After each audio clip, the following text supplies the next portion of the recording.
Greetings all and welcome to Collision Point, where we'll be looking at Saiyan Dynamic Trunks. I'll give you a full deck list breakdown and give you some video feed from a match played with this deck.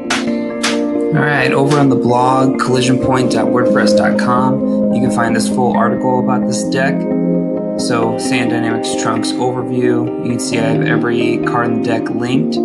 In the life deck, I break down into different sections this time. We have named and sword cards, the drill package, the menace package for this deck, the control aspect of the deck, and then a nice picture of Emi Rosama's real Bulma to finish things off. Alright, I have my match footage here from the one locals match I was able to play back on the 4th.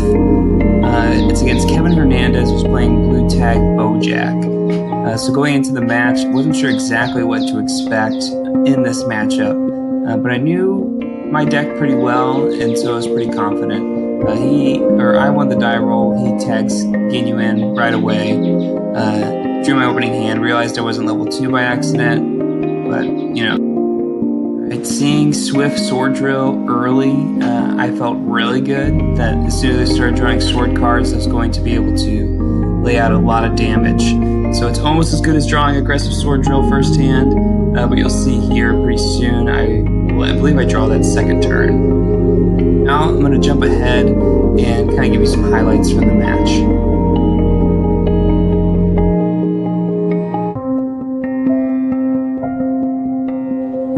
So as we jump to turn 5, this is the beginning of our very first combat. I have aggressive sword drill, which I'm going to go and grab Trunks' knee bash to really start clearing out his board. As every other Trunks player knows, grabbing knee bash with aggressive sword drill is so crucial for board control. In another match against Dimitri, I was able to consistently rejuvenate knee bash with Saiyan Rescue and just continue grabbing it every single combat with aggressive sword drill.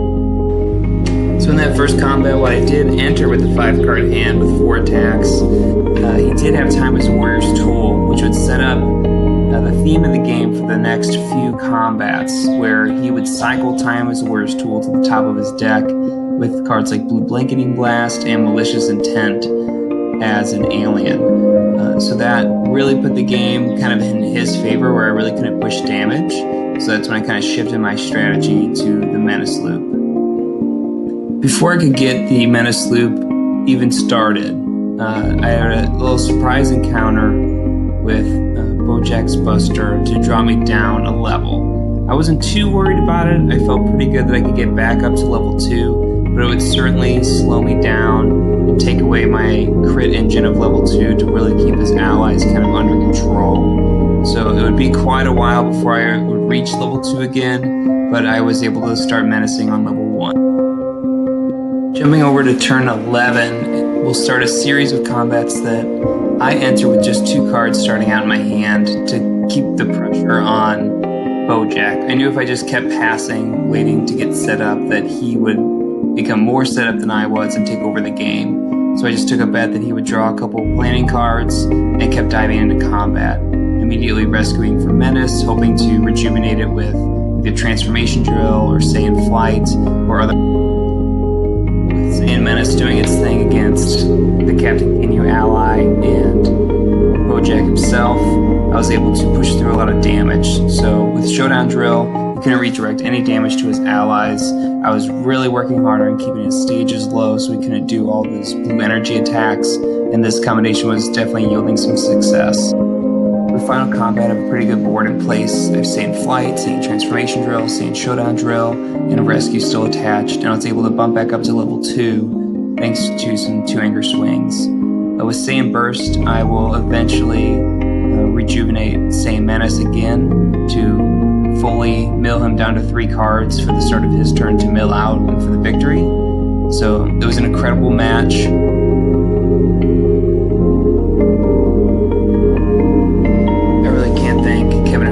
Enough for the match. It was really thrilling to be in a tournament-like setting again and to have such a tooth and nail fight to really test the deck. And also thanks to Ryan O'Malley for hosting that big local. I was really bummed that I wasn't able to keep up with the rest of the tournament, but we'll be in another one soon. Thanks for listening.